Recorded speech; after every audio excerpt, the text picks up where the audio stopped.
Let me tell you of the days of high adventure.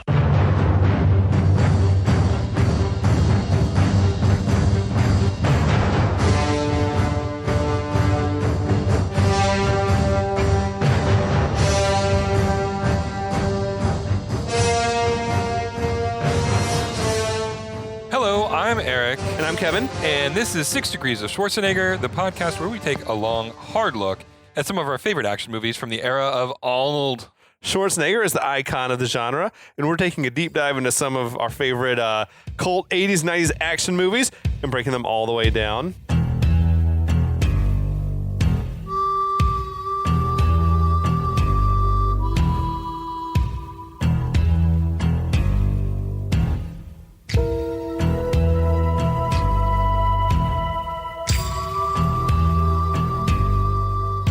We are at part 3 here on They Live. This is a super culty action movie as well. Yeah. It really is. Like, as much as any probably culty action movie that we've ever done on the podcast. Yeah. This one is like, I'm sure it's got the super fans. You Oh know my what God, I mean? I can only imagine. And it's one that not everyone has seen. It's just, it Yeah. was not as mainstream as a lot of the Rambos and the... This is an interesting bit of trivia that came up from multiple locations, actually. One of which was an interview with Keith David that I watched, but also just general, like nerd reviewers. Okay. It was number one the first 2 weeks that it came out, like Yeah. right, and then disappeared, It was out of theaters. just out of theaters. Yeah, I It was saw the same thing. Crazy. Almost like they were the powers that be were like, Shut it down. Shut enough. it down. Get this out of Yeah. theaters. We weren't expecting anyone to watch it. Now Yeah. that they're watching it, we want it out of theaters. It was weird because like no one ever, if a movie is number one at the box Yeah. office 2 weeks in a row, they're not taking that out You're of not theaters. bumping that off screens? No way. No That's way. nuts. Yeah, it was, So that was wild. like a really odd bit of trivia. And at first I thought it was just, Keith David is, this was a movie that was done 50 years ago or whatever, with, 25 years ago. No, but I saw a bunch of people said the same thing. Yeah, a bunch of people contemporary, yeah, it was great. And then it just disappeared. Yeah. Yeah, which was like wacky, man. That's interesting. Super It does make you wacky. think that there's like, the I'm sure the distributors, Universal, the people at Universal, all of this are like, no, we're big pro-capitalists. Yeah. Like, fuck this noise. We don't want people starting to think about these things.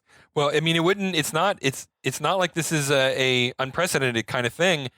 I mean, admittedly, this movie came out years later, but Idiocracy, Mike Judge spent so much of the movie just making fun of all the corporate sponsors that 20th Century Fox made deals with, that Fox tried to squash the movie. They tried to make it did not come out at all, but they were contractually obligated to put it in theaters for X number of days. Okay. And so they did it to the minimum of their contractual obligation. Interesting. And immediately pulled it from theaters. There's always some crooked shit going on with these. This was another thing that came out recently, like the Goodwill Hunting thing where they yanked it out of theaters. Oh, I didn't know about Even this. though it was doing very well, right, in theaters. It was a surprise hit, doing very well. And there was some sort of a deal with Robin Williams that if the movie had hit some sort of threshold of money made, then he was going to get some sort of massive bonus. And like the Weinsteins said, yank it. Like, yank it. We can't have it hitting 100 million or whatever it was, because then we're going to have to pay Robin Williams another $10 million or something. Like, we'll pull it from theaters at 97 million. Right, exactly. Or So some maximize bullshit our like profits. that. Yeah. Yeah, it's so fucked up. It's so and the fucked thing up. about David Prowse, Darth Vader, never almost got paid because the way that Fox cooked the books basically was like, you'll get paid once the movie's broken even. And but the movie's never broken even because Lucasfilm is charging us billions of dollars to distribute it, and so we're not really making money off of it, so you don't get paid anything. There's a whole documentary about how David Prowse got fucked. Yeah, big time. In that, and it's wild, man. Scenes are fucking wild, but anyway. Well, you want to catch us up before we start part dude. 3?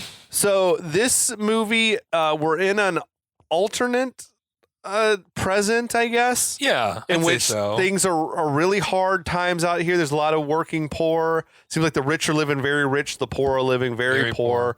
Our main character is this guy, Nada, who is a drifter. He's arrived in Los Angeles. He's found himself a little work doing construction, befriends a guy, Frank, gets himself sort of ingratiated in this homeless camp, realizes that some of the people from the homeless camp are involved in some sort of conspiracy.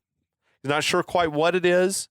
But the police show up and fuck everybody up, beat the shit out of a lot of people for no reason, level the whole homeless camp for no reason.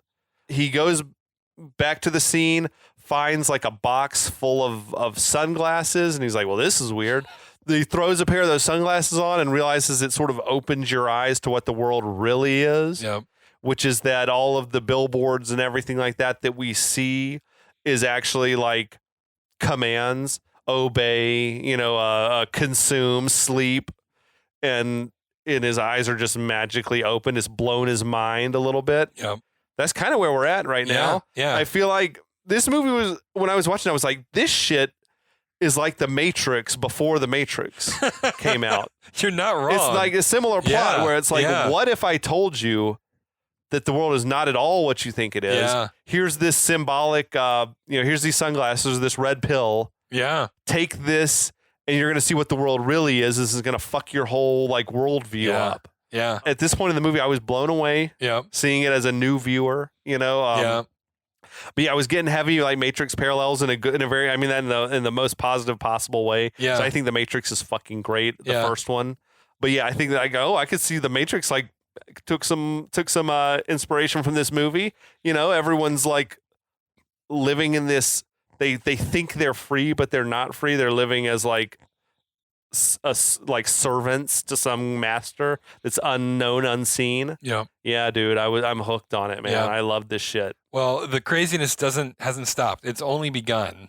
Okay. So shortly after he's seen that massive tableau that we talked about at the end of last week's episode, he finds himself. It's like the whole city is billboards covered in this, and LA is a city that is covered in billboards. Every city is now, probably more so than others were back then. But now it's like, what are the other movies where everyone's getting like personalized ads? Was it the movie AI or something? Minority Report. Minority Report. Yeah. Like you're wearing these glasses, and it's just like ads tailored to you everywhere. Yeah.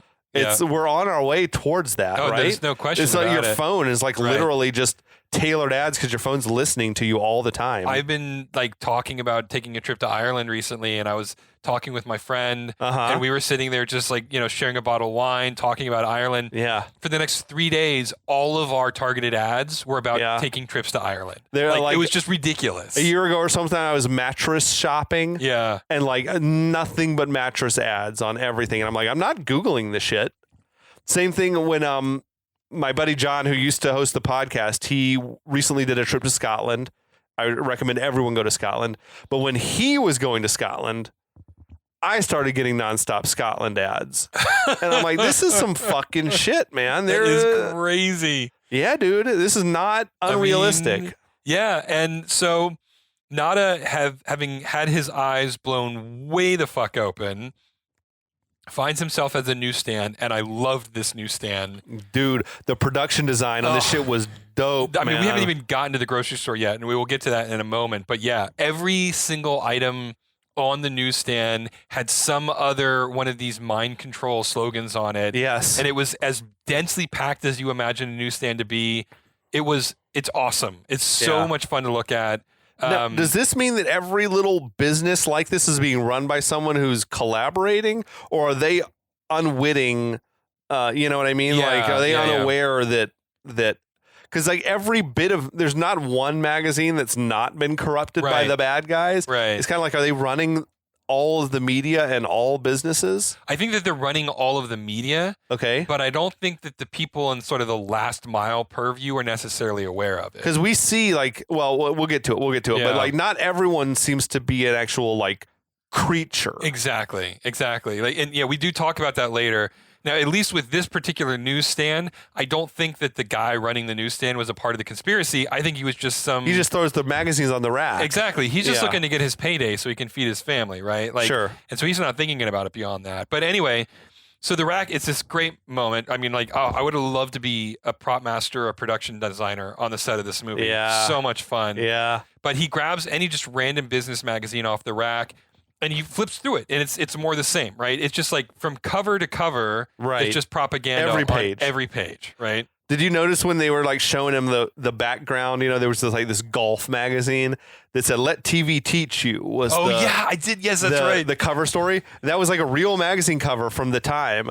I was like, that's amazing. There was a paperback back there that was Edgar Cayce on ESP, and it was like this dude. It basically sounds like whatever the fuck Peter Venkman was in trying to do in Ghostbusters, like. To make a racket out of like psychic, anything paranormal, parapsychology, whatever the fuck that shit is.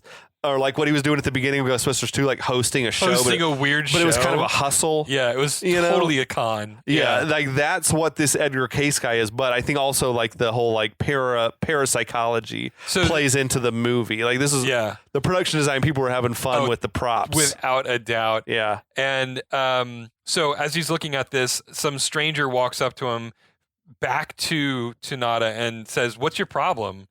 At which point, which is kind of unnecessarily aggressive.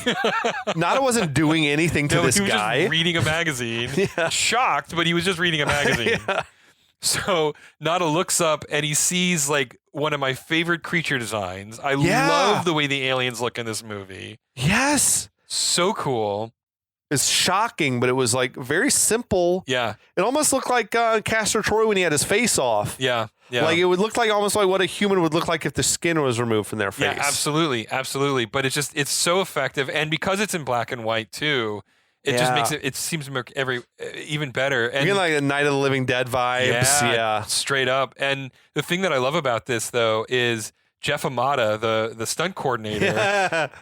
He's in this movie constantly from this point forward. I got a tribute to Jeff Amata prepared for like later in the thing. Okay. But yeah, Jeff Amata is an amazing movie guy. Amazing guy. If you don't know anything about Jeff Amata, go Google him and read about his career and his life. It's amazing. But he's from that Al Leong, James Liu, like the Asian guys who are pigeonholed into being like stuntmen and Asian thug and stuff like that, you know. But he's made himself an amazing career. Yeah. And I got a whole like I stand for Jeff Amata, so I got a lot written in my notes for later on. But we'll get to Jeff Amata. That's just a tease. Shout out! He is an MVP in this movie for sure. Yeah. Oh yeah, without a doubt. So, Nada can't even. He's so shocked, and Piper's response here is pretty dead on. Like, what would you do if you like looked up and saw a weird alien? Right? I think I'd be like in just stunned silence. Yeah, exactly. And that is what Piper does. Yeah. And the alien walks away. So he takes his glasses off, and it looks like a normal dude, and then he puts them back on, and it's the alien again. So we're figuring out what's going on, right? And the dude who's running the newsstand he still looks like a human though, which is important, right? Yeah, for sure. So we know that not everybody's an alien. That there are that these are interlopers, right? So we figured that out, right? So the creature, the weird alien thing, looks back at Nada suspiciously, right? As he buys the paper, and then he takes his newspaper, and then he walks over to his car. I think it's like a Mercedes or something. It's a really, really super rich thing. The only thing, I'm just going to nitpick here because we do this from time to time. Presumably, all of the aliens see all the propaganda for real, right? One would think so, yeah. So why does this guy buy a newspaper? That's if facts. The only thing that's actually in there. Okay, true. Right? Okay, true. I mean, it occurred to me. Now, admittedly, it did not occur to me the first once or twice that I watched it. No, I didn't think about it. I haven't seen it enough times to get there. It's been years later. What do you want with this bullshit? Yeah, why do you care about this? Right, I wonder what they see. I wonder what they read, how they entertain themselves in this world. It is a really interesting question, given that all of the media is controlled by them with the intent of controlling, the human population. Sure, yeah. But anyway, so it was just sort of like that was a weird tangent I went on. But so the guy running the newsstand then goes, "Hey, are you gonna buy anything or what?" Right. At which point Nada notices all the stacks of dollar bills that he's holding in his hand, and I love it when he puts his sunglasses back on. It changes from the dollars to "This is your God," and I'm like, "Oh, shit's amazing, so good, that shit's amazing, so good." So Nada puts the magazine back on the rack. Is like, "No, man, I'm moving on," and he leaves. So At which point he starts walking around and he starts. And so, okay, this is another nitpick. Okay. So I guess like putting the glasses on like pulls the wool off of your ears too. Oh yeah. Right? Because no, that shouldn't have been. yeah, because it pans up and we start hearing the word sleep. Let's say what it is like it's blocking that signal. Okay. So maybe it's blocking it to your whole To your whole like nervous system. All right. Okay. That's enough. I believe it. Yeah, I'm in. I'm This is a convinced. movie that's easy to forgive the little things. Yeah. Fun factoid: the voice saying "sleep" is John Carpenter. Yes. Yeah. Yeah. It was like who was it? Was it the score guy who said like we recorded it, slowed it way down, and it got deep, yeah, that's nice. But yeah, so the black and white camera pans up, and there's this weird satellite dish saying "sleep" over and over again over the air. He's walking down. He turns into a hair salon, and he sees human women interacting with creatures. The alien women, they're all getting their hair done. Then there's like this really rich alien woman who's like just go to the Lamaze class. You should just go to the Lamaze class. And that was weird to me. That I wasn't sure what the meaning was supposed to be. So for me, they're like loading in just bags and bags of shopping like shit they had bought. Yeah. But it was like, is that John Carpenter saying like, I feel like this Lamaze shit's all just a racket? I suspect that's part of it, but it was just like it was the lady and her sister or something, and then clearly like an au pair or a who looked completely like dazed. Yeah, exactly. Yeah. So clearly this was a one of these rich, powerful aliens, completely oblivious to the suffering of the people around them, like talking about her bullshit problems that have no meaning to anybody else, right? Because it's just Lamaze. I remember Lamaze being all of everything growing up. Like I would hear do people Lamaze still do that? I mean, I don't have a kid, I actually so I don't even know. know, right? I feel like I guess it's useful. I think I don't know, but it's maybe at the time, regardless of whether it's useful or not, Carpenter was sort of like, this is a fucking cult bullshit. Exactly. I'm certain that it was the reason why he was specific about that. You don't have people have been having babies for centuries without that shit. Right. Exactly. Yeah. I'm certain that's where his headspace was with that. Whether Lamaze and now it's like, no, you have to spend money to go to a Lamaze class to learn how to breathe while you're having your kid. Mm-hmm. It's like, bitch, we've been doing this for millennia. Yep. And I'm certain that's exactly where his headspace was. Sure. So, favorite set in the entire movie? Yeah. The grocery store. They said it was the most expensive set in the movie. The entire movie. I imagine, because you had to fabricate everything you're seeing. Because every single prop, every can, everything on the shelf said some little shit on it. Some little detail. Yeah. Crazy. I mean, it was amazing to see. It was so cool. And at this location, it's like half alien, half human. Sure. Right? Yeah. I mean, so it's like a real even split at this point.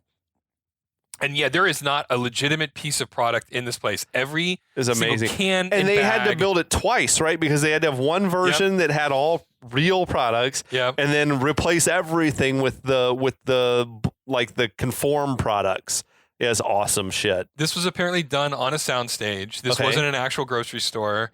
They apparently they scouted a grocery store, tried to film it there.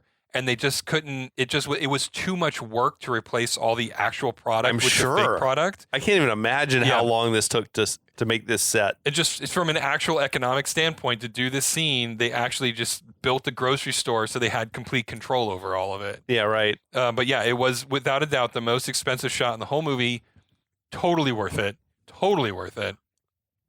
So there's like a human guy in the store who's complaining to one of the creatures about not getting that big promotion at work, completely oblivious. That he seems unaware that his coworker is not a human. Right, exactly. Completely unaware of this, right? Then there's on the TV, there's another one of the aliens delivering a very Reagan-esque campaign speech. Before we get there, there was also these two like women creatures that were gossiping about how someone at some dinner party had served blue corn tortillas and how tacky and outdated. Oh my God. That's so tacky and outdated. That's right. And it's just like, it's just like pushing this consumerism shit. Yeah. But then we got the TV ad. Yeah. The guy on the screen, he's talking about this campaign message, And he's saying that people need to have faith in their leaders and they need to choose optimism over pessimism and just accept the way that things are. And he used the line like, "It's morning in America," which was a big like Reagan thing. Yeah, it was a huge Reagan thing. It's utterly meaningless. Nope, doesn't mean anything. It's a thing that means nothing. Yeah. But it makes you feel something. You put it on the TV, on a T-shirt. It really does. It evokes some sort of a reaction of like optimism. Yeah.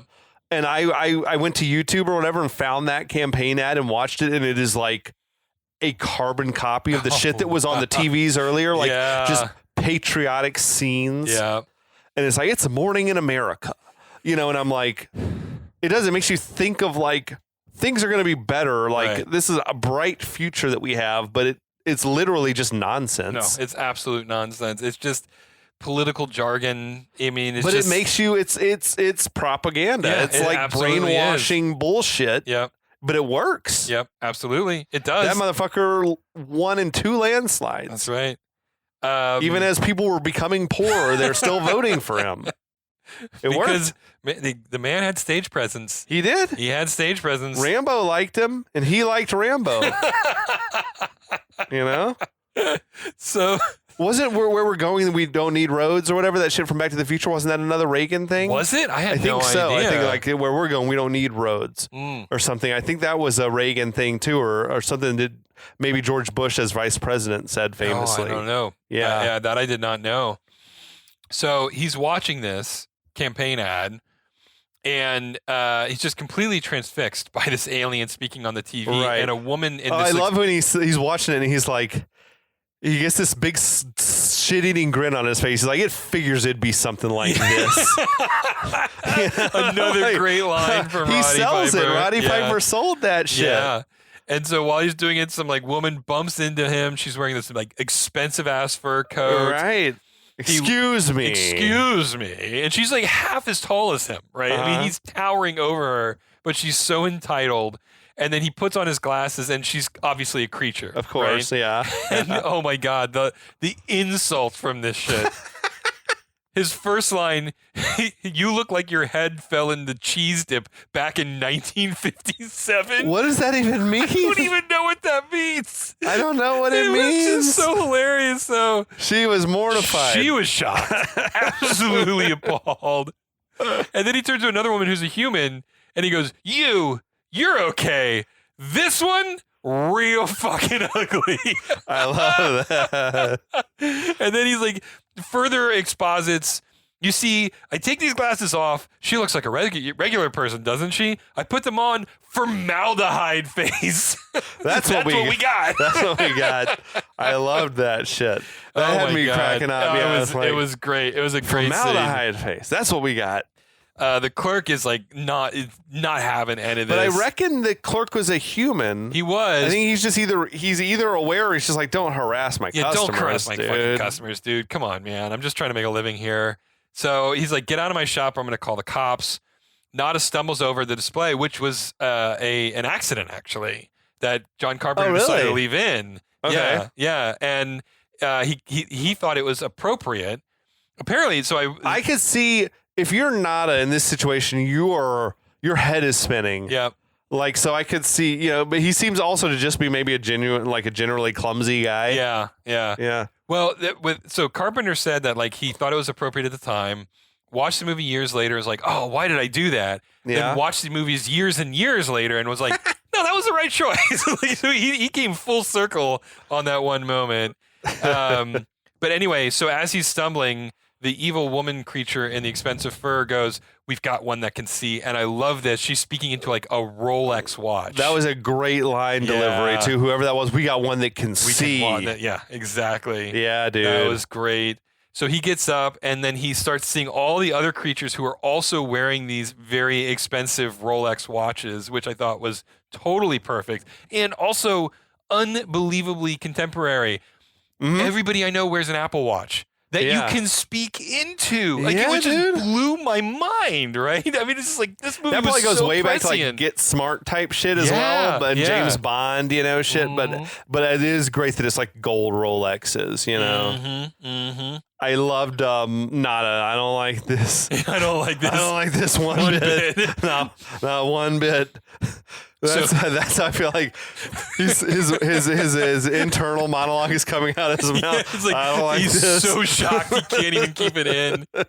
So he gets up and realizes that all the creatures are speaking to their watches.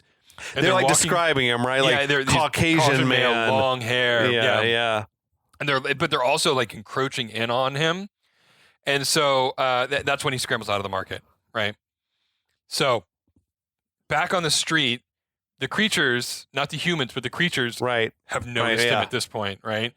And there's one creature woman who's like sort of primping herself up, looking at a reflection in a mirror, right? I love this. Again, this is so good. Nada goes, "That's like putting perfume on a pig." Nada's going in on these creatures. He's really digging in deep. And then, but out of nowhere though, he's like shoved into an alley by a cop. And then another cop shows up in a police car, and they're both obviously creatures at this point. Yeah. So as they're like bullying him into the alley, they want to know where he got the sunglasses from. He's like, the Tooth Fairy. That's such a great fucking line.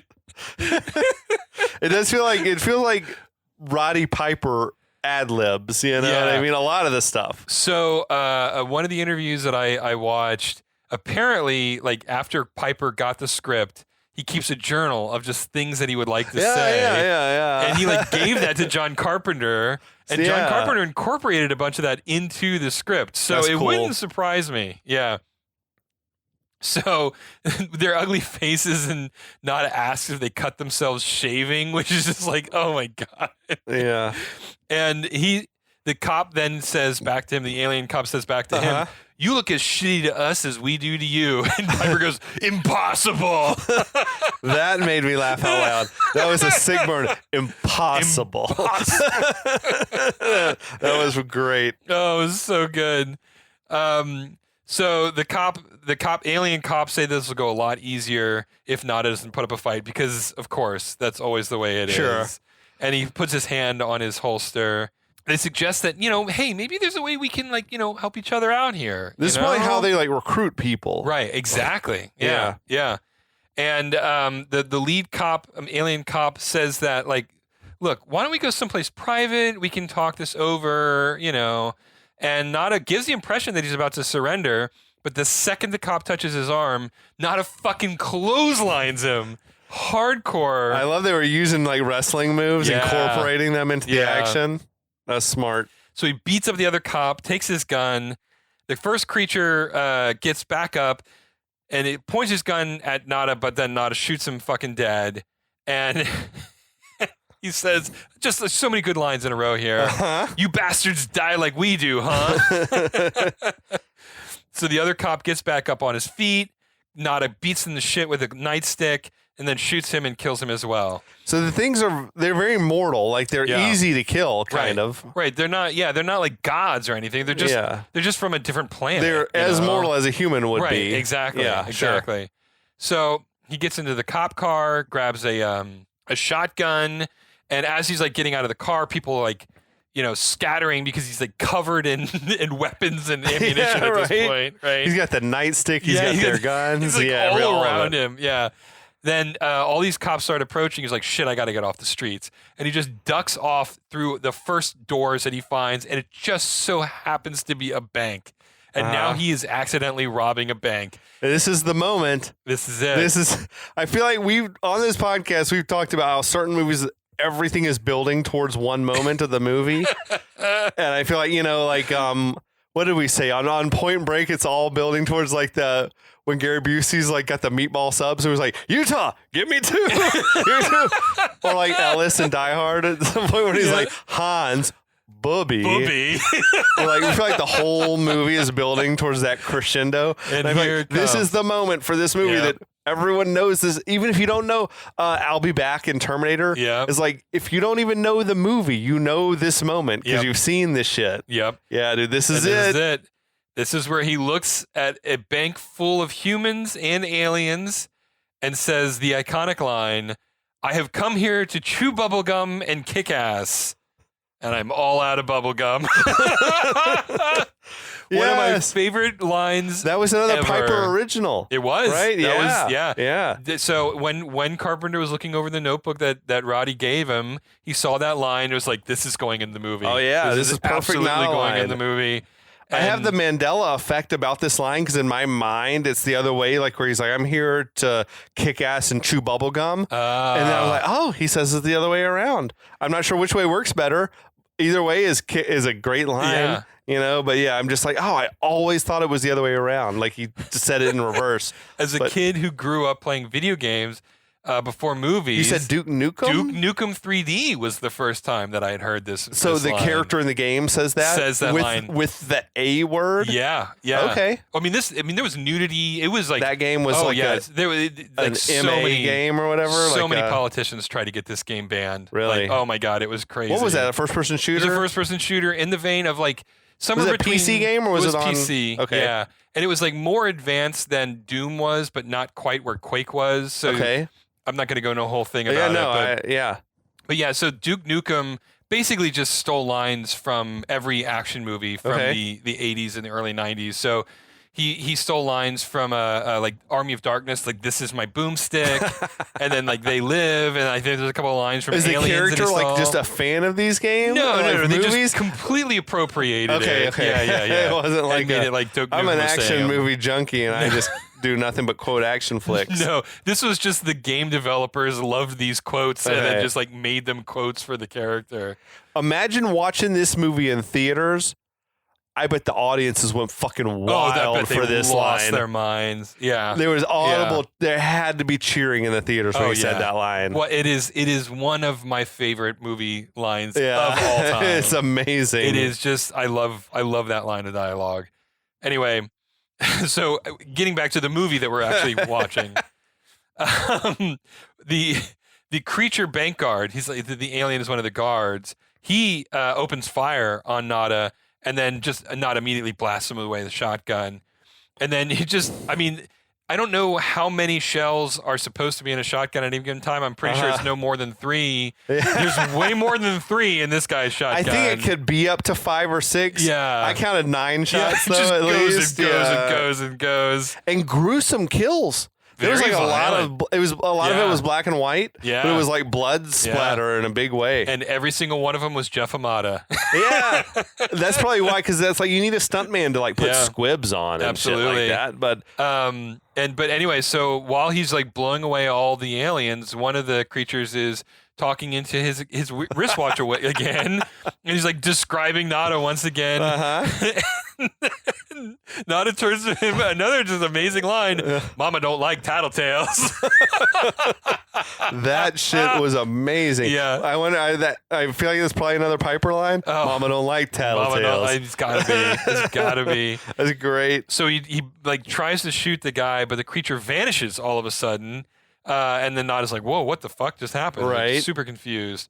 But then the cops start showing up in front of the building, and Nada like fucking flees out the side door. And so as he's walking away from the scene, he notices again, like it's so prescient. He notices a fucking drone flying, a surveillance drone flying through the air. Like, I mean, drones were not a thing in 1988. No, not at all. Yeah, that's great. Not at all, right? So it was just, it blew my mind. I'm like, oh my God, there's so many things that Carpenter kind of got. He sort of understood the surveillance state. He nailed it. I mean, it was really great. And so again, another amazing line. And who are you, little fella?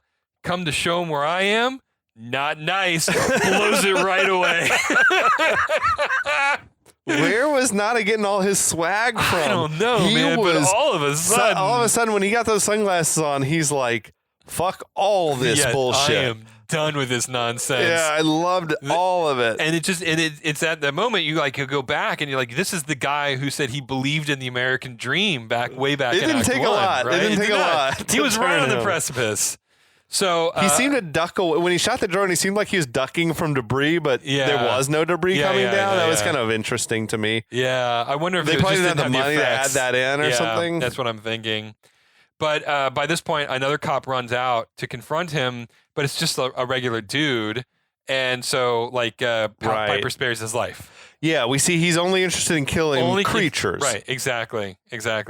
Which, cool. Yeah, awesome. That's how it should be. Yeah, that's fine. Yeah, I mean, and in a weird way, it's sort of one of those save the cat moments where it's like, we just to be clear here, he's not murdering everybody. He's just murdering the aliens. He's not a kill crazy psycho. He's he's killing creatures only, aliens only. Right. And so to that degree, I thought, okay, that worked really well as just like to really establish what's going on. So I thought that this was the weakest transition in the whole movie. Okay. But now we cut randomly to a parking garage. Right. Yeah. And we just see a woman walking away from camera. Someone a new character. A new character. We're deep into Act 2 at this point. Like, why are we introducing new characters? Yeah, right? It was a little, So that's a minor complaint, but whatever. I'm willing to forgive because this movie is so great. But so her name is Holly, and she's walking to her car. We hear the sound of police cars racing past, but we don't see them because we're underground. And then Nada shows up, grabs her, and then forces her at gunpoint into the vehicle, right? And says, I need you to get me the fuck out of here. Uh-huh. And he puts on the glasses, and she is in fact human. Okay, great, right. Cool, all right. Tells her to drive, but don't go too fast. We don't want to draw suspicion. So she pulls out of the parking garage. Bunch of cars drive past, but she doesn't try to get there. There was also just a lot of police running in formation. I know, which was that had me hilarious. laughing. I'm like, where are you guys coming from? Like, why are you miles away? I know, it's I don't understand how you were keeping up with these cop cars beforehand. It was wild. You're not keeping up with them now. I know. I saw the same You're thing. in formation, you've been running. It was like drill camp or whatever. Straight up boot camp. Yeah, boot camp. Yeah. So once the two cars drive by, and then 5 minutes later, the jackbooted thugs drive by in formation or march by in formation. She takes a right and drives in the other direction.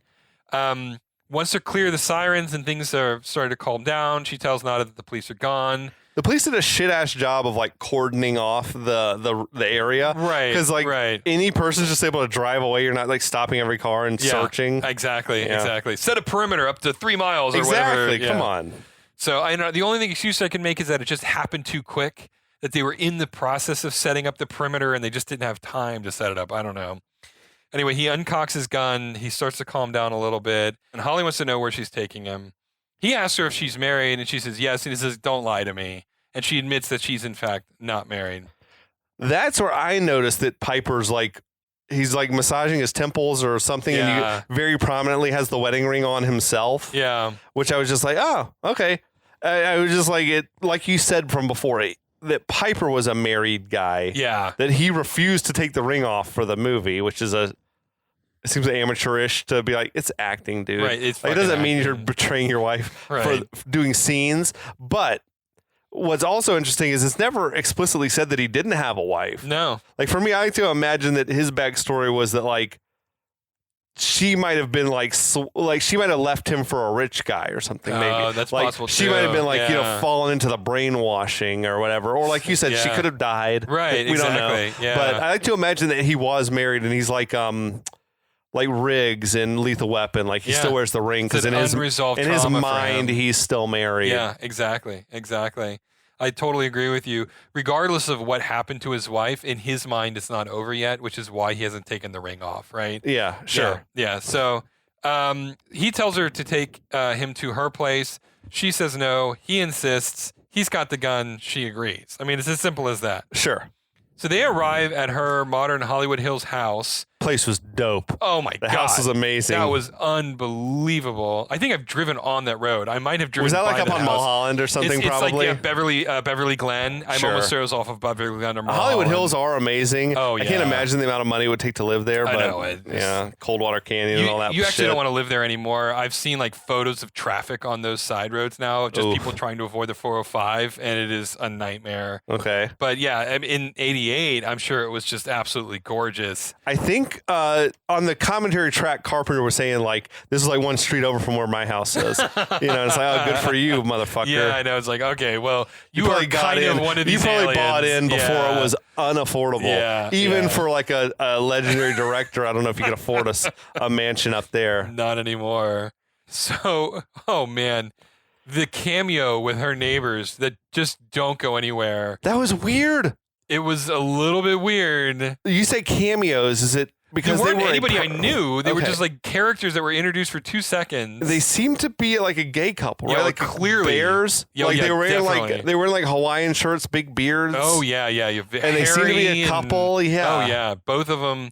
And so yeah, there's no question that this was like her gay neighbors. Yeah. Who just like, I guess they're also just busybodies, like the old lady from Bewitched or something. It was strange though, because it, like you said, it didn't lead anywhere. No, it went nowhere. They were taking much notice of her returning home with a guy. Yeah, and it's interesting because that entire thing could have been cut from the movie. Yeah. And they chose to leave it in. So it was strange. Weird editing. I wonder if it was friends of Carpenter or who, like why it was left in. That's why it's got to be a weird, like intentional cameo, because if I were an editor, like editing this is the first thing we could cut out. It's literally the first thing you cut out. Yeah. Right? Yeah. So anyway, they're suspicious, but they don't raise because it does seem like he's sort of leading her in. He's got her grabbing her by the arm, right? But there's no visible gun or anything like that. So whatever. Okay, let's go back and I don't know. Anyway, so that's done. You think it's going to come back? It doesn't come back. It's a weak moment, but Right. So they're inside the house. Nada starts like scanning the place over. It doesn't seem like there's anybody in here, so that's fine. He leads her over to the living room, and then he collapses in exhaustion all of a sudden. Yeah, it seems like wearing the glasses takes a toll on you. That's what it would appear. And so Holly goes like, well, what do you want? And he says, I just want some quiet. So he's wearing the glasses, and he says it's like being high when you're wearing the glasses, but then the come down is really hard. Yeah. Which, okay, all right, that's interesting. He apologizes for putting her in this situation, but said he absolutely needed to get away from the cops. And yeah, am I the only one who thought she was kind of getting off on the whole captive scenario here? Yeah. Because she seemed a little turned on. She seemed like by the whole situation. You're in charge here. Yeah. I'll do anything you say. I'll do anything like it was her performance throughout from beginning to end is very like breathy, like sultry performance. Like, you're in charge here. I'll do anything you want, anytime you want. Right. Like it was just like very suggestive. Sort of. I'm it's it's turning me on. I mean, I'm sort of going like, okay. Then maybe it's just me. I'm Roddy Piper, or rather, I'm Nada. Uh-huh. I just discovered an entire alien conspiracy going on throughout the city of LA and definitely throughout the world. I happened to kidnap the one chick who's totally into it. Can I get it up right now? Can we also stop for just a second to say, like, Roddy Piper sounds like a porno actor name. Like Dirk Diggler. I'm Roddy Piper. This is literally the beginning. Piper? Come on, dude. This is literally the beginning of a 70s era. That'd porno. be weird. What if it was like a 45-minute lead-in to a porno? The longest porno of all time. Oh my god, that's so funny. There's one X-rated scene in the middle. Her whole delivery of that line was just like, "Are you into this? You sound like you're really turned on right now." Right, exactly. So anyway, Nada then begins to try to explain to her what the situation is. Like, look, lady, we're in trouble. The whole world's in trouble. They're all around us and we never even knew it. You can only see them with these special glasses. I swear to you, we're being controlled by these things. I don't know what they are, where they came from, but we've got to stop them. And this I love. Well, one of his major problems is he struggles. He's awful at explaining the situation without coming off crazy, right? You're like, you sound crazy right now. Like, you could sound a little more calm and collected, and she might be more open to listening to you. But he goes straight on the conspiracy direction. Yeah. But again, she kind of doubles down on this kink thing. Yeah. Because her response is, whatever you want, whenever you want, I'll do it. It's just like, whoa, okay. Yeah, it was hot. Yeah. All right. Well, okay. Like, look, again, I've had a rough day, but give me 15 minutes. I can calm down. So he insists that she's got to listen to him. Listen up. Yeah, listen up. And she repeats back to him, like, yeah. You're fighting the forces of evil that can only be seen through these special sunglasses. And he says, like, yeah. And you got to look through these sunglasses. And then she says that she will. And this is actually a really good line. I thought so, too. She says, like, look, I'm going to look through these sunglasses, and whether I see what you are seeing or I'm not seeing what you're seeing, I'm going to tell you that I'm seeing what you're seeing. Right. It was like, no matter what I see, I don't want to know. I'm going to tell you like whatever you want to hear. Yeah. Yeah. So I thought that was a really great line. You know, like he gets it. Like, yeah, okay, you're fine. Fair. He doesn't try to convince her, and then he almost falls asleep. I feel like it's been a long time since this fucker slept. Yeah. Right? Because he didn't sleep the night of the raid, I imagine. No. And the night before that, even, it was the night he was up until 4 in the morning watching this fucker. He's probably slept like 2-3 hours in the last like 72 hours or something. Exactly. I mean, he's got to be exhausted. Plus, I think like we said, like wearing the glasses. Yeah. I feel like it takes a toll on you physically. Yeah, absolutely. Psychologically. And so he's sort of seems like he's starting to fall asleep. Holly like quietly stands up, and he's still aware though. Right. And he says like, "Don't fuck with me." Yeah. So she calms down. She's like, "Look, I'm thirsty." She's like, very right. thirsty. Yeah, like in multiple ways. So thirsty. Very thirsty. And so he's like, "Okay, go get yourself a drink." So she grabs a bottle of wine and a glass. I like that she's like, I don't want a glass of water. Like I need something to take the edge off right now. Look, a woman after my own heart is all I'm saying. Yeah, right. So she pours herself a glass, and then at which point Nada says, "Like, I'm sorry, I have to be here at all. This is not what I wanted." And he asks her name, and her full name is Holly Thompson. He's like, "That's a pretty name." Yeah. Like now all of a sudden he's like, let me try to see if I can work the angles here a now little I bit. get there. Right, now that I'm starting to come back in, I'll be good. Interestingly, she's the only character who has a last name in the entire movie. Oh, that's wild. Okay. Yeah. You got to wonder why. But I don't know. Okay. I don't know.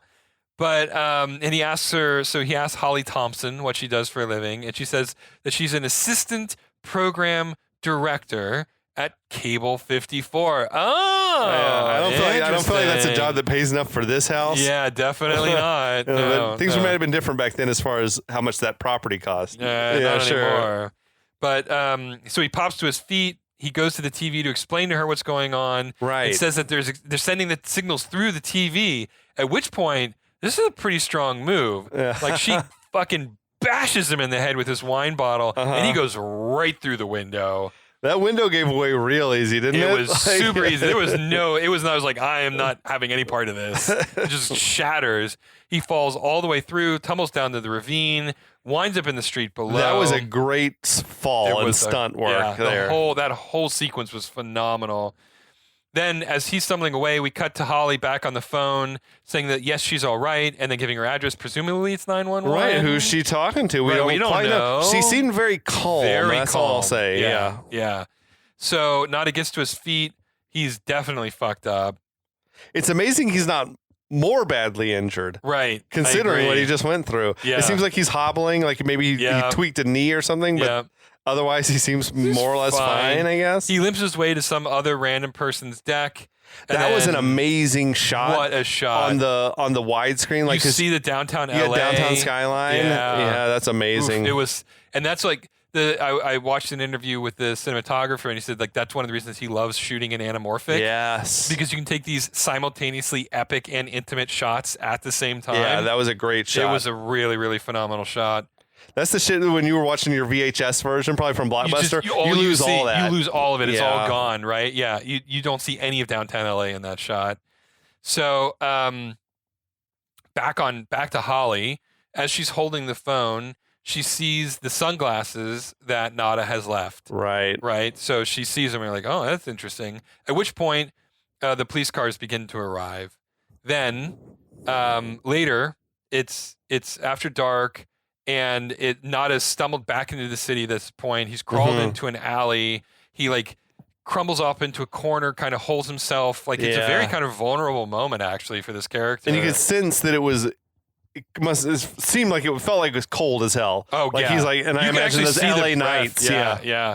And you hear that perpetual like copter drifting overhead, the sound of the copters drifting overhead again. Yeah. And we fade to black, and this is a real turning point in the movie at this point. Yeah, dude. Yeah. So now he's lost his glasses, Where's he gonna go from here? He doesn't have Frank. He's lost Frank. He thought, he's been like thrown maybe out of the window, ally with this woman. No, that's not happening. Yeah, he's on his own. It's crazy. Yeah. Okay. Then we're going to cut it there for the night, everybody. Oh, no, you have to come back for more. That's cool. That's cool. Okay. Yeah. Leave them one more. Yeah, we can do this. We can do this. But yeah, so we'll be back again next week with part 4 of They Live, and we're looking forward to see you soon. We'll be back. We'll be back.